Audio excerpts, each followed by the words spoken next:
कॅबिनेटमध्ये सगळे विविध विभागांना जे रेकमेंड केलेले विषय होते जे जनहिताचेच आहेत त्याच्यावर सांगोपात चर्चा झाली। विशेषतः मुख्यमंत्री माझी लाडकी बहीण योजना याचा देखील आढावा माननीय मुख्यमंत्री महोदयांनी घेतला। आतापर्यंत ऑनलाईन 1,29,00,000 एवढ्या भगिनींची नोंदणी झालेली आहे।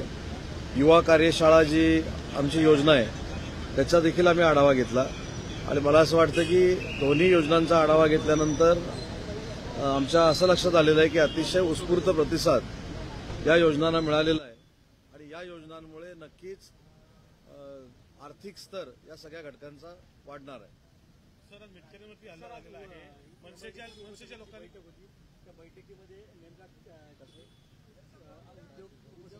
उद्योग समिती आज आमची कॅबिनेट सब कमिटीची बैठक झाली।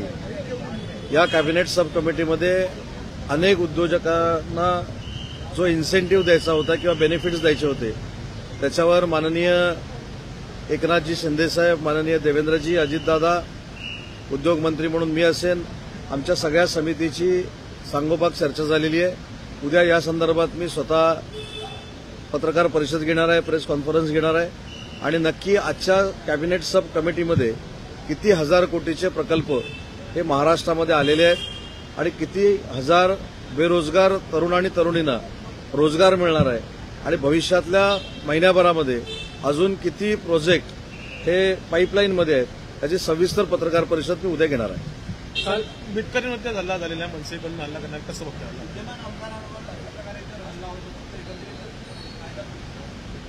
मला असं वाटतं की राजकीय टीका टिप्पणी आणि त्याच्यानंतर अशा पद्धतीचे हल्ले होणं हे दुर्दैव आहे। परंतु हल्ला झालाय त्याचं समर्थन कोणी करत नाही, त्याचा मी देखील जाहीरपणाने निषेध करतो। परंतु मला राजकारणातल्या सगळ्याच जे प्रवक्ते आहेत आणि जे बोलतात त्यांना एक नम्र विनंती करायची आहे की शेवटी राजकीय भांडण जे असतं ते आपल्या राज्याच्या विकासासाठी असलं पाहिजे, जिल्ह्याच्या विकासासाठी असलं पाहिजे। ज्या पद्धतीनं सध्या सकाळी 9:30 वाजल्यापासून बदनामी आणि टीका टिप्पणी होत राहते, काहींना असं वाटतं की तसं बोलल्यामुळेच प्रसिद्धी होते, त्याच्यामुळे असे प्रकार घडतात आणि असे प्रकार घडू नये यासाठी प्रत्येकानं दक्षता घेतली पाहिजे। आणि विशेषतः हा जो हल्ला झालेला आहे विधान परिषदेतील आमदार मिटकरींवर त्याचा मी जाहीरपणाने निषेध करतो। आज जिस तरीके से हमला हुआ है संजय राऊतांनी आरोप केलेले आहेत का वेशभूषा बदलून अजितदादा अमित शहाना भेटायला जातात, हे चुकीचं आहे, त्याला तर सुरक्षेचा विषय आहे आणि टीका केलेली आहे। एक तर प्रश्न असा पडतो की सरकारनं घेतलेल्या कुठच्या निर्णयावर ते टीका करत नाहीत किंवा सरकारमधल्या कुठच्या नेत्यावर ते टीका करत नाहीत। हे फार मोठं प्रश्नचिन्ह तुमच्या समोर जसं आहे तसं माझ्या समोर देखील आहे आणि दर दिवशी ज्या पद्धतीनं ते आमच्या नेत्यांवर टीका करतात त्यातलीच आजच्या दिवसातली ही टीका आहे।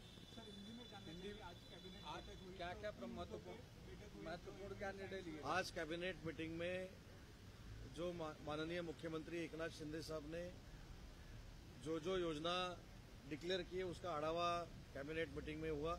उसमें मुख्यमंत्री माझी लाड़की बहन योजना, युवाओं के लिए जो कार्यशाला की योजना है स्टाइपेंड की, उसका भी हमने रिव्यू लिया और रिव्यू लेने के बाद एक फाइनल हो गया कि इसको जो प्रतिसाद है वो अच्छी तरह से महाराष्ट्र के हर गांव में मिल रहा है, हर शहर में मिल रहा है और ये जो योजना है वो सक्सेस है।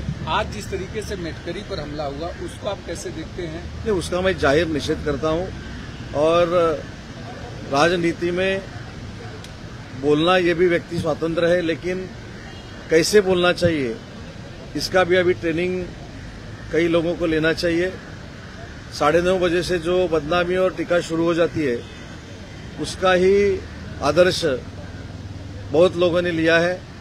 जो हमला हुआ है वो निषेधार्थ है और उसका मैं निषेध करता हूं। आज उद्धव ठाकरे ने आज कहा कि अजित पवार भेष बदलकर अमित शाह को मिलने के लिए गए थे, उसके बारे में क्या कहना चाहेंगे? नहीं, हर दिन में हमारे जो 3 नेता है उसमें शिंदे साहब है, देवेंद्र जी है और अजीत दादा है, उनके ऊपर हर दिन में एक बार टीका करना अभी उनका धंधा बन गया है इसलिए आज के दिन की अजीत दादा के ऊपर की वो टीका है। आज उद्धव ठाकरे ने जिस तरीके से मराठा नेताओं के साथ मीटिंग की, मीटिंग के बाद उन्होंने कहा कि अगर मराठा आरक्षण मिलता है तो वो सरकार के साथ खड़े हैं, लेकिन अब कुछ लोग सवाल खड़ा कर रहे हैं कि जरांगे पाटिल जिस तरीके की मांग कर रहे हैं कि ओबीसी में से दे, उस पर उद्धव ठाकरे चुप हैं। मेरा भी सवाल वही है कि मराठा समाज को ओबीसी से आरक्षण देना चाहिए, यस और नो, इसका लिखित स्वरूप से आंसर जवाब उनको देना पड़ेगा, क्योंकि अभी विधानसभा की निवडणूक इलेक्शन आगे देखकर ओबीसी भी हमारे हैं और मराठा समाज भी हमारा है, ये दिखाने की जरूरत नहीं है। जो जरांगे पाटिल ने, मनोज जी ने सवाल पूछा है उसका जवाब देना क्रमप्राप्त है। हमने पहले ही बोला है कि मराठा आरक्षण टिकने वाला हमको देना है और जो हमारे ओबीसी बांधव है उनका कुछ भी हमको कम नहीं करना है। जैसी हमारी भूमिका है वैसे उबाटा की भूमिका, मराठा समाज को आरक्षण ओबीसी से देना है या नहीं, यही बताना चाहिए।